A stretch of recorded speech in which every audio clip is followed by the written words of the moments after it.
Je m'appelle Hello et je suis votre coach de cri. Je suis là pour vous pousser à crier, à vous exprimer, à vous extérioriser.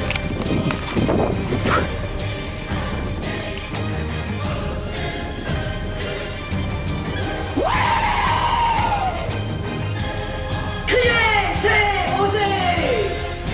Oser libérer sa part animale, sauvage et bestiale. Oser libérer son agressivité, ce feu, ce désir, sans quoi rien n'est possible dans la vie. Oser exprimer son intériorité la plus profonde, autant dans ce qu'il y a de plus sombre que de plus lumineux. Donner une voix à son âme.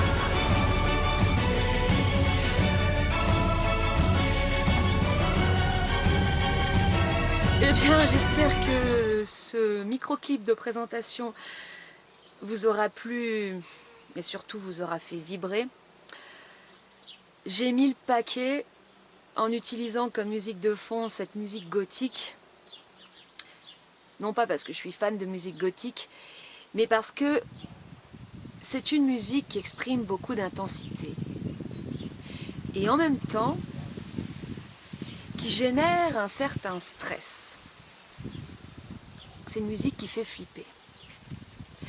Et le stress, la flip, la peur, c'est précisément la matière sur laquelle la pratique du cri va nous permettre d'agir.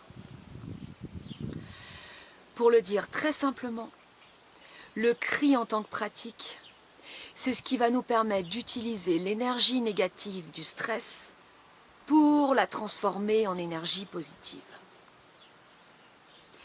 Et j'insiste sur le mot « transformer ». Habituellement, quand les gens sont stressés, ils cherchent à fuir leur stress, à l'oublier ou à tenter de l'éliminer ou de le vaincre. Alors par exemple, à travers des activités de loisirs qui vont leur permettre de se changer les idées, de ne plus penser à rien, ou bien encore à travers des substances plus ou moins nocives, ou encore des techniques, des méthodes qui auront pour objectif de tenter de vaincre le stress, de le dépasser. Par exemple, à travers la méditation, la sophrologie, la relaxation, mais également les formes traditionnelles de yoga. Et là, je vais faire une petite parenthèse pour vous expliquer que le yoga du cri n'a absolument rien à voir avec les formes traditionnelles de yoga. Le yoga, à l'origine, est inspiré par la philosophie hindouiste et vise le perfectionnement de l'individu, ce qui a été appelé l'ascèse. Mais ça, moi, ça me pose un problème. Parce que si tu crois que tu as besoin de te perfectionner, de t'améliorer, de te purifier, c'est que tu pars à la base du principe que tu serais imparfait ou impur. Et moi, je ne considère pas que nous soyons imparfaits. Je constate simplement que nous ignorons notre pouvoir de transformer nos énergies négatives en énergies positives. Si j'ai appelé le yoga du cri, c'est parce que j'ai observé que le cri faisait peur. Que le cri était tabou. À la différence du yoga, qui est plutôt populaire et plutôt rassurant. Donc en associant le cri au yoga, je permets une dédiabolisation du cri en tant que pratique. C'est donc une stratégie de communication. Mon objectif étant de permettre une popularisation du cri en tant que pratique, pour permettre à un maximum de personnes de découvrir le pouvoir extraordinaire de transformation intérieure qu'est le cri.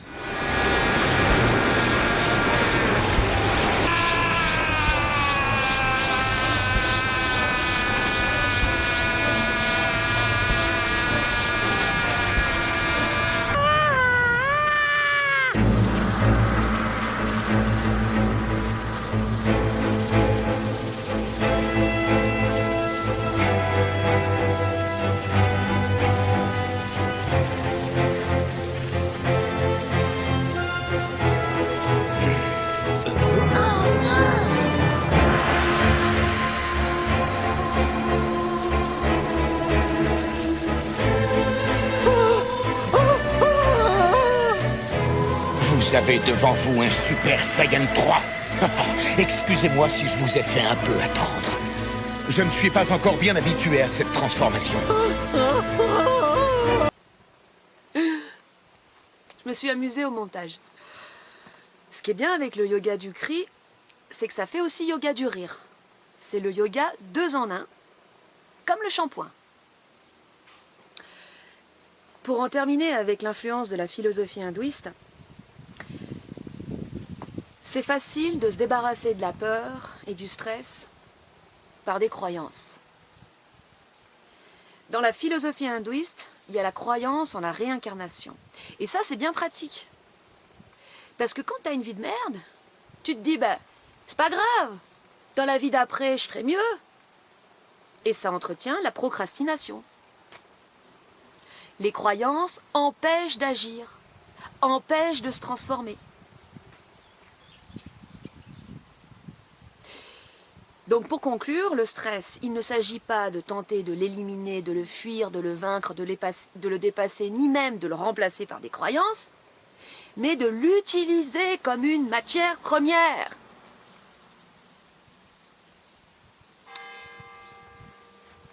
Maintenant, je vais vous poser une question à 1 milliard de dollars. À peu près, c'est un ordre de grandeur, mais c'est vraiment une question qui vaut à peu près 1 milliard de dollars. Pourquoi l'humain, l'homme avec un grand H, est-il stressé? Pourquoi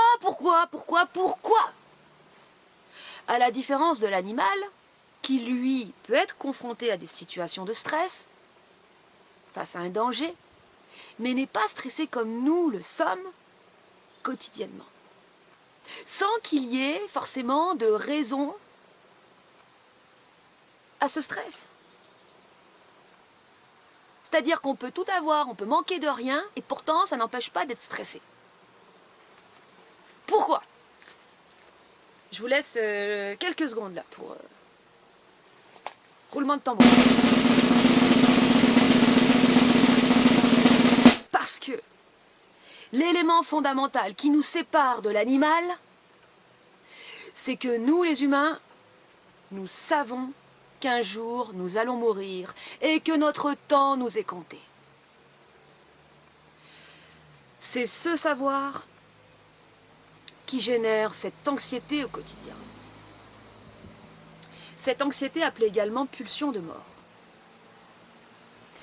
Alors, c'est sûr que parler de pulsion de mort, c'est pas très réjouissant. Je me vois pas trop faire une vidéo comme ça sur la pulsion de mort en mode wouh, c'est cool la pulsion de mort. Mais ouais, non, ça fait flipper. Mais en toute objectivité, si nous n'avions pas conscience de notre finitude, nous n'aurions absolument aucune raison de nous développer, de nous transformer, ni même de créer. Et c'est à partir du moment où l'homme a pris conscience de sa mort qu'il a cherché à s'élever au-delà de sa condition de simple animal régi par ses pulsions et ses instincts.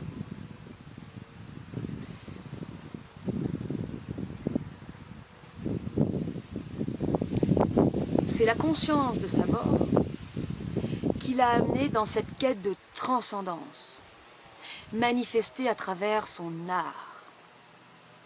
Parce que l'art, ça sert à rien, c'est totalement inutile. Et pourtant, ça répond à ce besoin, à cette quête de transcendance. Ça veut dire de s'élever au-delà de la condition. Donc, en tant que tel, cette pulsion de mort, ce stress, c'est un moteur, c'est une force motrice au développement, à la transformation et à la création.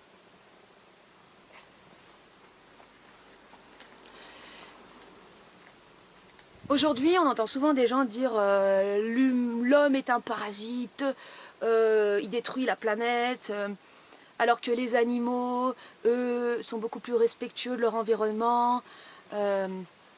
Des personnes qui vantent la sagesse de l'animal.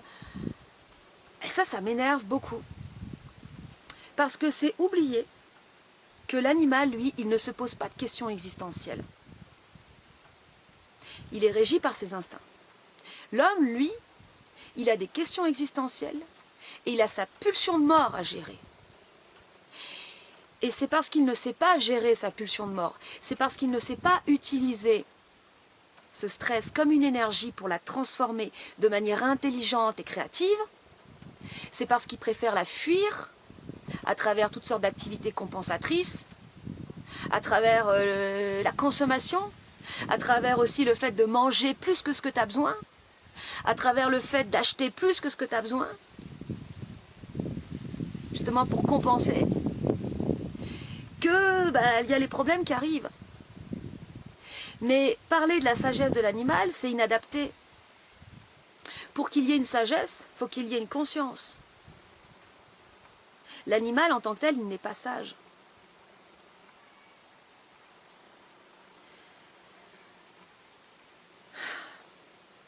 La relation que nous entretenons avec notre stress est déterminante.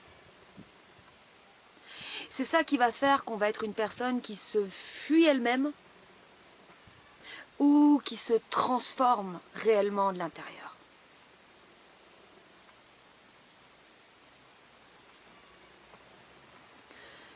Le problème avec le stress, qui selon moi est une force motrice, c'est quand il est destructeur. Et s'il est destructeur, c'est parce qu'il est imprégné de matière traumatique. Donc en tant que tel, ça n'est pas le stress qui est destructeur, c'est la matière traumatique. Et la matière traumatique, ce sont les cris de souffrance qui n'ont pas pu être exprimés au cours d'un traumatisme. Un traumatisme, c'est un choc d'une telle intensité qu'il a généré une paralysie dans le corps, empêchant les cris de sortir. C'est pourquoi la première fonction du cri, la toute première fonction du cri, va être de pouvoir évacuer cette matière traumatique en sortant ces cris qui n'ont pas pu sortir. Et c'est important de dire que de la matière traumatique, nous en avons tous, car nous avons tous été traumatisés. Certes, à des niveaux d'intensité différents en fonction des personnes, mais la vie en tant que telle, c'est traumatisant. L'évacuation de cette matière traumatique, c'est une pratique qui a été développée dans les années 70 par le psychothérapeute Arthur Janov, qu'il a appelé la pratique du cri primal. Juste pour vous faire remarquer, si vous ne l'aviez pas remarqué, que depuis le début, il y a un coq qui crie, ou plutôt, devrais-je dire, qui chante, ou plutôt, encore plus précisément, qui coqueline. J'ignorais totalement ce mot. Un coq qui coqueline, ou qui coquerique, de cocorico. Voilà, c'est tout.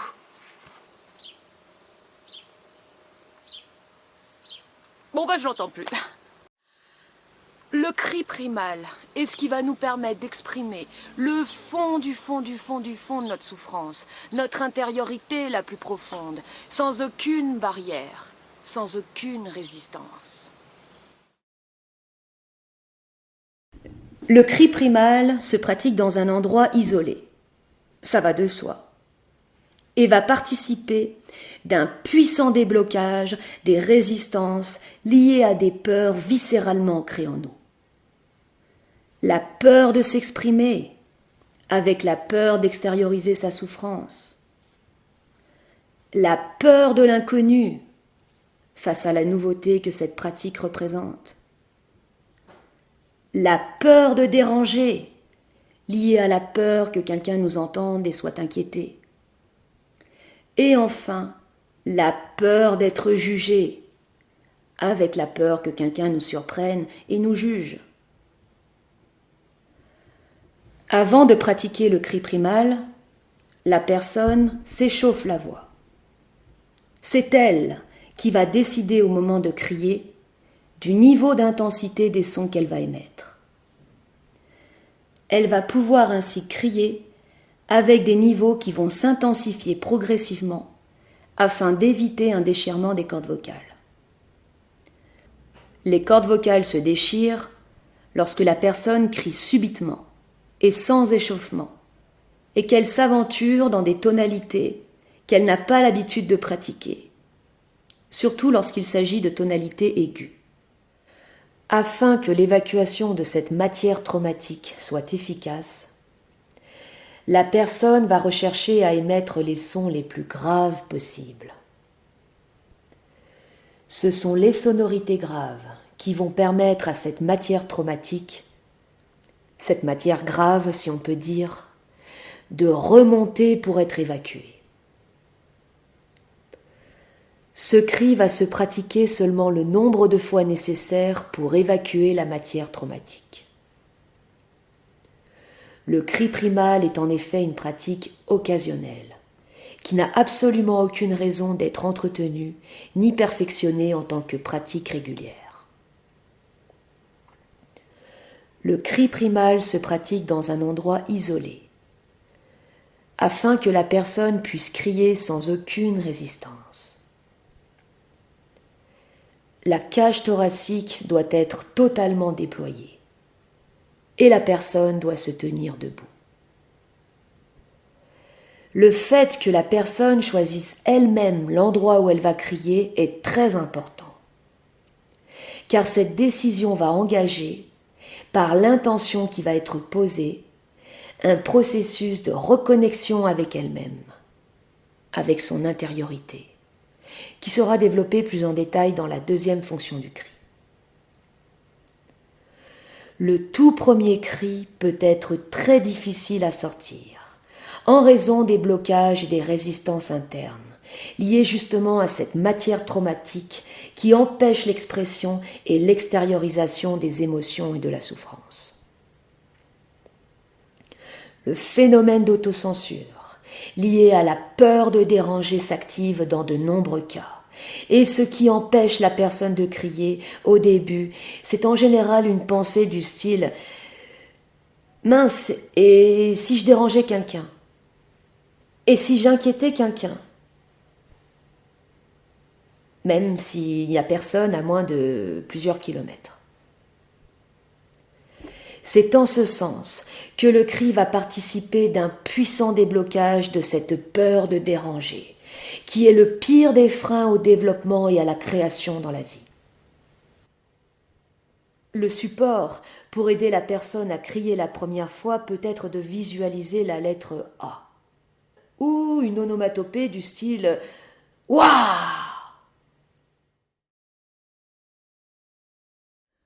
Petite mise en garde avant de visionner la vidéo, c'est un cri très puissant qui peut aussi faire peur, mais il n'y a absolument aucune obligation de crier aussi fort que le fait cette personne. Chacun choisit le niveau d'intensité de son cri, en fonction de ce qu'il peut émettre et de ce qu'il a envie d'émettre.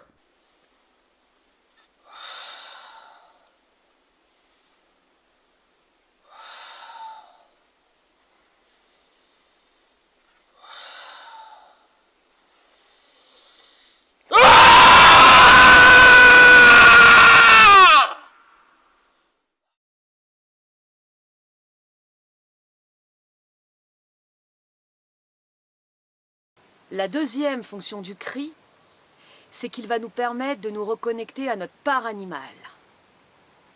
Alors qu'est-ce que ça désigne, cette part animale? Et surtout, à quoi ça va nous servir de nous reconnecter à notre part animale? La part animale désigne plusieurs aspects en nous-mêmes. Notre sensibilité, notre perception du monde par le biais de nos 5 sens. En effet, l'animal interagit avec l'extérieur par le biais de ses sens, sans aucune pensée, car les pensées se forment à partir des mots. Il utilise également la perception par le biais des instincts, qui s'est transformé chez l'humain en sens intuitif, c'est-à-dire en impression première et spontanée qui ne se réfléchit pas. la perte de la sensibilité et la tendance chez l'humain à se réfugier dans sa tête, dans ses pensées, dans sa réflexivité et à se couper de sa part sensible et intuitive est ce qui contribue fortement à entraîner les états dépressifs. Notre spontanéité, à savoir le fait de pouvoir agir et interagir avec l'extérieur avec fluidité, sans blocage. L'animal est spontané car il ne réfléchit pas, c'est-à-dire qu'il n'utilise pas la somme de ses connaissances pour exprimer quelque chose, mais que son expression et son mode de communication traduisent directement ce qu'il ressent et perçoit. Notre part d'agressivité. L'animal peut être parfois agressif. Et nous allons voir en quoi le fait de renouer avec notre agressivité peut être constructif et transformateur. L'agressivité, utilisée intelligemment, est ce qui va en effet nous permettre d'alimenter notre force de volonté, notre détermination, ce que j'appelle le feu, le désir, pour pouvoir accomplir ce qui nous porte dans la vie et couper court aux pensées enfermantes et limitantes. Notre part animale désigne également notre âme.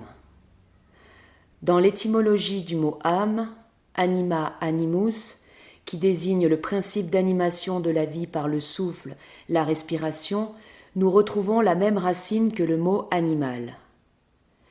L'âme, c'est ce qui a été appelé par le champ de la psychanalyse l'inconscient, à savoir notre monde intérieur. Si cet inconscient, ce monde intérieur est autant lié à notre part animale, c'est parce qu'il est constitué de toute la somme de nos impressions, c'est-à-dire des souvenirs qui se sont imprégnés en nous par le biais du sensitif. Une impression, c'est un souvenir de sens. Et là où nos impressions se sont le plus fortement imprégnées en nous, c'est au cours de l'enfance. Car lorsque nous étions enfants, nous vivions et expérimentions le monde sans résistance, sans gêne, sans retenue. Il n'y avait pas de séparation entre ce que nous ressentions et ce que nous exprimions, entre l'intérieur et l'extérieur. Quand nous avions besoin de pleurer, nous pleurions. Quand nous avions besoin de rire, nous rions. Et nous ne nous gênions pas non plus pour crier. Cette absence de retenue faisait que nous vivions chaque instant intensément, en étant naturellement dans l'instant présent. Par ailleurs, c'est justement lorsque nous vivons intensément le moment présent, dans le partage et l'expression de ce que nous ressentons, que les plus beaux moments, les plus fortes impressions se gravent dans notre mémoire. Comme ces moments de partage avec notre entourage, où nous sommes authentiques et sans gêne, et où nous ne nous soucions ni du passé ni du futur. Notre âme renvoie ainsi à notre enfance, d'où l'expression « garder son âme d'enfant ». Le problème aujourd'hui, c'est que nous ne vivons plus pour notre âme, mais pour le monde du paraître, des apparences. C'est notre personnalité de façade qui prédomine sur notre intériorité. C'est également le sens du devoir et des obligations qui prévaut sur notre enfant intérieur. C'est cela qui entraîne cette perte de goût dans la vie, cette sensation de vacuité, d'inconsistance, et la sensation de ne plus se sentir vivant. C'est là que la reconnexion avec notre part animale par le biais du cri va nous être très utile. Pour commencer, tu vas te demander ce qui présentement te fait le plus vibrer. Une envie, un projet, un but, mais un but spécial, un but qui parle à ton âme. Imaginons qu'après avoir visionné cette vidéo, il te prend l'envie de te rendre dans un endroit isolé pour crier. Tu vas pouvoir observer un phénomène intérieur très intéressant. C'est que ton dictateur intérieur, à savoir le surmoi, va surgir et des pensées vont se manifester du style « Mais voyons, est-ce bien raisonnable de faire ça alors que tu as des choses plus importantes à faire avant ? Et ce truc du cri là, c'est pas pour les fous, les gens spéciaux. Bon, en tout cas, c'est pas pour quelqu'un comme toi. Ou encore, mais non, pas aujourd'hui, plutôt demain. » Et voilà comment le sens du devoir reprend le dessus sur cette aspiration intérieure première et étouffe les aspirations de notre âme. L'argument préféré de notre dictateur intérieur pour nous empêcher de faire ce qui nous fait vibrer, c'est « De toute façon, ça n'est pas utile. Et tu as des choses bien plus utiles à faire avant. » Alors ce n'est peut-être pas utile au sens matériel du terme de faire ce qui nous fait vibrer, mais c'est en fait tout ce qu'il y a de plus utile au sens immatériel, car c'est ce qui va nous rendre vivants. Voici maintenant un exercice de visualisation mentale que je vous propose. Vous allez imaginer un animal qui inspire pour vous la puissance et qui pousse des cris. Comme un ours, un lion, un loup ou un gorille. Ensuite, vous lui donnez un nom. Exemple, Rocky le gorille. Maintenant, vous allez penser à un dictateur. Exemple, Staline, Mussolini ou Mao, qui incarnera votre dictateur intérieur. Et vous allez commencer à traquer les pensées qui émanent de ce dictateur. Tout ce qui vous dévalorise, tout ce qui vous tire vers le bas, tout ce qui est là pour vous empêcher de faire ce qui pourrait vous faire vibrer. Et à ce moment-là, vous appelez Rocky le gorille et vous imaginez que Rocky hurle sur le dictateur pour lui clouer le bec. Ensuite, quand vous allez vous retrouver dans un lieu où vous pourrez réellement crier, vous le ferez réellement. Vous allez crier pour taire ces pensées. Le phénomène intéressant qui va se produire, c'est que le moment après avoir crié, vous allez observer que vous ne pensez plus à rien. Le cri crée une décharge électrique au niveau du mental qui coupe court au système réflexif enfermant, c'est-à-dire aux pensées qui tournent en boucle. Et cette coupure d'avec les pensées, c'est ce qui va nous permettre, durant quelques instants, de nous retrouver dans un état de présence à nous-mêmes et à l'environnement qui nous entoure. C'est ainsi que le cri va contribuer à nous permettre de renouer avec notre sensibilité, car une fois de plus, ce qui nous coupe de notre sensibilité, ce sont nos pensées qui nous font nous réfugier dans la tête et nous empêchent de sentir et d'être là. Cet état de présence et d'absence de pensée que permet le cri apporte une respiration pour la personne, et c'est cette respiration qui va lui permettre de reprendre contact avec son âme, avec son intériorité. Alors moi, l'animal auquel j'aime bien penser pour crier, c'est le singe hurleur. Le singe hurleur, c'est un animal fascinant. C'est un animal paisible et pacifique. Et sa tranquillité, il la doit justement à son cri. Parce que son cri est extrêmement puissant. En fait, c'est le cri le plus puissant de tous les mammifères. Et en même temps, il est très inquiétant, ce cri. Il a en fait pour fonction d'éliminer les menaces potentielles des prédateurs. Donc à un moment donné, il y a le mâle dominant qui se met à hurler et tous les autres singes se mettent à hurler également. Et ce qui est très étonnant, c'est que si tu te balades en forêt, dans un endroit où il y a des singes hurleurs, et que tu entends le cri du singe hurleur, tu te dis, mais c'est pas possible, là, il y a une armée de King Kong. Donc t'imagines en fait un animal énorme et gigantesque. Et en fait, c'est un tout petit singe. C'est un tout petit singe, tout petit. Donc c'est ça qui est marrant. Voilà, donc en application, l'exercice de contrer le dictateur intérieur, vous pensez à quelque chose qui vous fait vibrer. Je donne un exemple complètement anodin, mais qui m'est arrivé à moi en fait. C'est que je voulais prendre un chien. C'est ça qui me ça qui m'appelait, c'est ça que j'avais envie, c'était de prendre un chien. Eh bien, j'ai dû attendre plusieurs années avant de passer à l'action. Parce que justement, j'écoutais mon dictateur intérieur qui me disait « Mais non, mais un chien, c'est des contraintes, ça te coûte de l'argent. Tu feras comment quand il va pleuvoir? Faudra le sortir quand même. Et quand tu voudras partir en vacances, tu vas faire comment ?» Et ça n'en finissait jamais. Jusqu'au jour où j'ai franchi le cap et aujourd'hui, je me rends compte que, en fait, c'est tout sauf contraignant et que ça apporte énormément d'avoir un chien. Voilà, donc maintenant je vais me rendre dans un endroit où je peux crier parce qu'ici je suis au cœur d'un village et c'est pas du tout adapté pour crier. Voilà un endroit parfait pour crier. Je vais être en contre-jour, mais bon, c'est pas grave. Donc, dans ces situations-là, vous observez vos pensées, les pensées qui émanent de ce dictateur.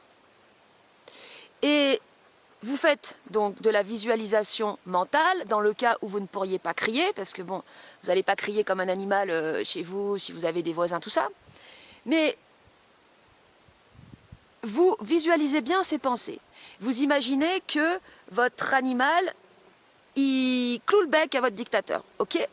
Et ensuite, vous vous rendez dans un endroit où vous pouvez crier. Et là, vous visualisez ces pensées à nouveau. Et là, vous allez crier. Vous allez crier, en fait, sur ces pensées. Bon, je sais que c'est un petit peu bizarre au début. Hein. Comme je le disais, c'est vraiment... C'est un exercice... Il faut prendre le pli, quoi. Au début, ça paraît un peu bizarre de faire ça, mais c'est très, très, très efficace. Donc là, moi, dans cette situation, je visualise ces pensées qui sont là. Ah ouais, mais non... prendre un chien c'est contraignant, ça va te coûter cher, blablabla, puis il faudra le sortir, puis s'il pleut tu fais comment, tu vas pas sortir sous la pluie, blablabla, puis ça c'est sans fin.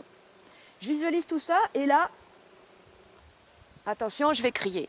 Il ne s'agit pas d'un exercice d'imitation hein, du cri du singe hurleur, parce qu'il faut pouvoir aussi laisser place à sa créativité, c'est important, et à sa spontanéité. Alors si on essaye d'imiter, ça devient un exercice d'imitation, c'est pas le but. Je visualise les pensées et là...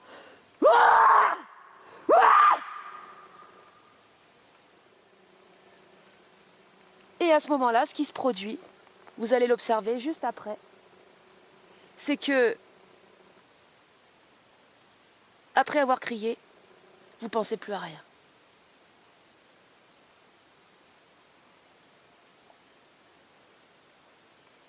Donc, quand vous avez pris l'habitude d'observer ces pensées qui sont des pensées restrictives et à les contrer par un cri, vous allez être habitué en fait à traquer ces pensées pour les stopper et vous n'aurez plus besoin ensuite de pratiquer le cri. Parce que ça, c'est un exercice voilà, qui se fait pour prendre cette habitude de stopper ces pensées répressives. Dans le but, ensuite, après, simplement, de ne plus être soumis à ces pensées. Donc après, voilà, moi, par exemple, depuis que je pratique ça, j'ai plus besoin de crier pour stopper ces pensées. C'est-à-dire que je les identifie automatiquement, ou par exemple ça peut être des pensées négatives qui sont là du style pour nous ramener vers le bas, pour nous dévaloriser, oh mais non mais ce que tu fais c'est nul, ça sert à rien, blablabla. Donc j'ai pris l'habitude d'identifier ces pensées, j'ai plus besoin de crier, elles se stoppent directement. Voilà.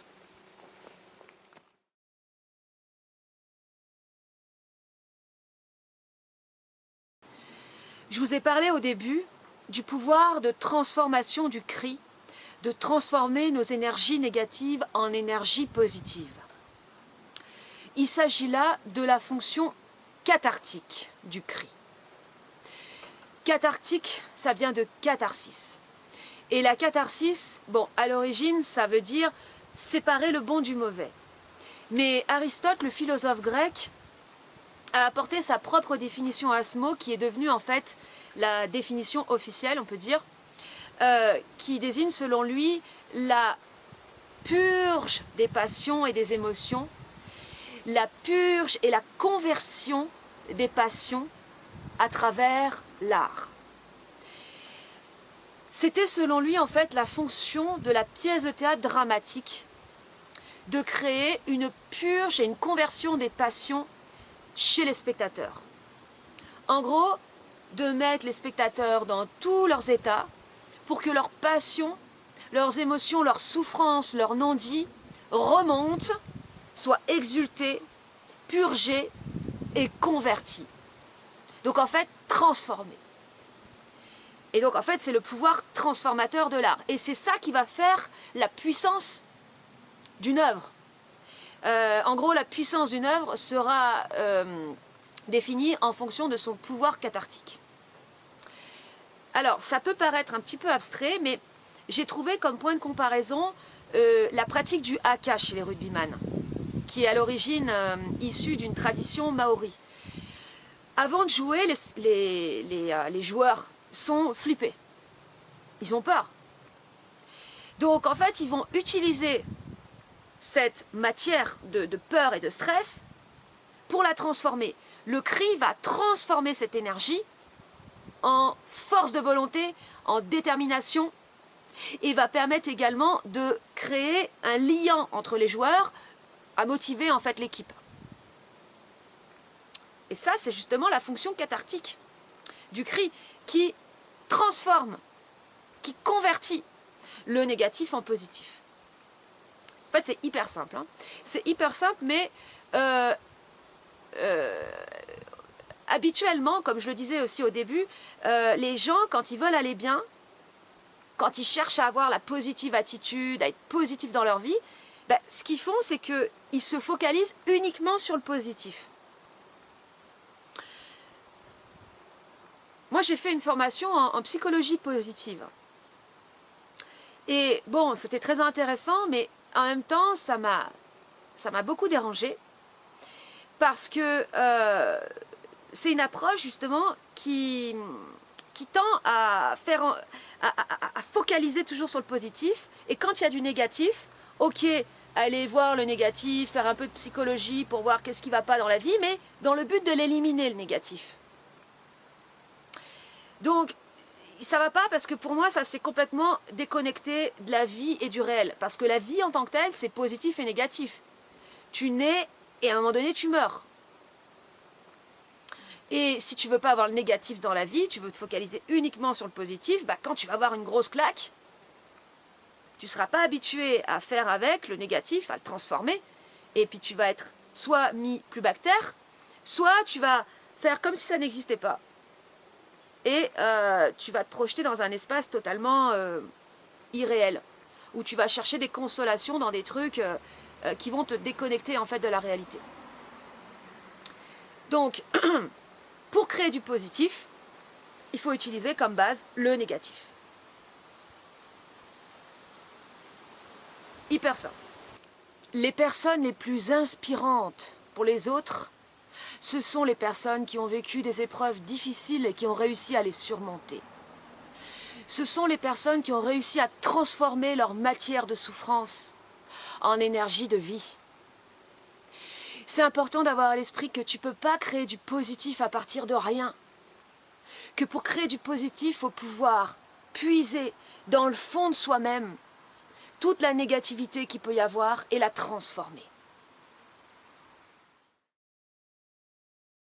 Je vais vous présenter une pratique qui va pouvoir se faire régulièrement, voire quotidiennement. Donc en ce sens, on pourra parler de yoga. C'est une pratique qui va nous permettre de bénéficier du pouvoir cathartique du cri. C'est quelque chose que j'ai mis des années à trouver. Et pourtant, qui est d'une telle simplicité et d'une telle puissance. Très simplement, il s'agit de dire le mot oui avec intensité. Oui, oui, oui! 3 fois avec des niveaux d'intensité grandissants. Pourquoi le fait de dire oui avec intensité, c'est extrêmement puissant? Parce que déjà pour crier, ou tout simplement pour parler fort, ou pour parler avec intensité, il faut aller puiser dans le fond de nos tripes. En gros, c'est une expression pour dire dans le fond de notre souffrance. Nos tripes, nos intestins, c'est là où s'accumule une matière qui va être évacuée, qui est plus utile. C'est là où il y a de la matière qui s'accumule. Et symboliquement, cette matière qui s'accumule, c'est aussi tout ce que nous gardons, les résidus, par exemple, de colère, de rancœur, de non-dit, de souffrance, qui restent tapis dans le fond de nous-mêmes. Et donc, en criant, on va solliciter cette matière. On va faire appel à ce qu'on a dans le fond des tripes. Et pour pouvoir le sortir et l'exprimer sous la forme du mot « oui ». Le mot « oui », c'est un mot monosyllabe qui exprime l'affirmation, la positivité. Il n'y a pas plus positif que le mot « oui ». Donc, c'est très simple. Dire oui en criant, c'est ce qui va transformer notre négativité, notre souffrance, ce qui est tapis dans le fond de nos tripes, en positivité. Et voilà comment la vitalité s'amplifie. Voilà comment la vitalité se crée, l'énergie vitale se crée par ce processus de transformation. Voilà, c'est tout pour cette vidéo. Je vous laisse avec ces quelques images que j'ai effectuées cet après-midi en allant au sommet d'une petite montagne pour crier.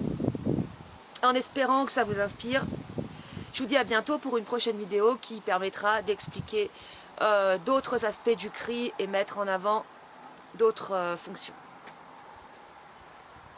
Alors là, moi je vais